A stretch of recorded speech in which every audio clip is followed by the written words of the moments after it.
Hi, we want to draw some conclusions on the second quarter that has finished. So on this graph, you can see where we analyze the flows of retail investors of BCS. And what we saw is constant buying through the second quarter. Every time positions on a month-to-month basis were growing 2 to 4% rate. So in overall investments, we now see that the size of our investors, retail Russian investors, has grown more than 5%, perhaps closer to 8 or even 9% in a quarter, which is really super decent. In recent central bank report, we also saw that foreign investors, and here you can see the ETF graph, the ETF line on this graph. Foreign investors were primarily taking money out of the Russian market, while the Russian retail and the state banks were supporting it both on the equity side and on the bond side.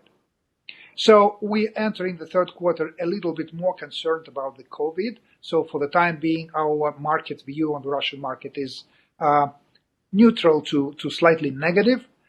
We see a little bit potential weakness on the oil side, which never helps the market on the one side, and the second one is potential negative pressure from the second COVID wave that can damage emerging markets more significantly, with those markets that can afford to closing for lockdowns, like recently in Australia, or talks about that in Israel. But many emerging markets will probably have to keep on going, which is still damaging for the economy.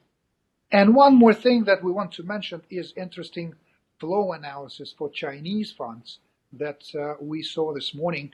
And it indicates that the last move of the market was primarily driven by the local ETFs. In the top 10 ETF funds that got the largest inflows on the Chinese market in the past week, there was none that is managed by the global firms. So it was primarily more than $5 billion coming into 1 week into a single market. And in total, we saw Chinese equities receiving more than $6 billion of inflows in 1 week. Here you can see how that compares to 2015, and at the peak of the market then, the inflow were roughly $12 billion.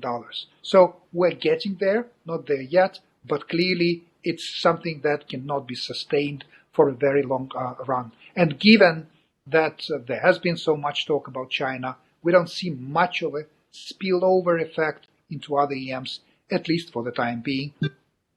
Trend to watch.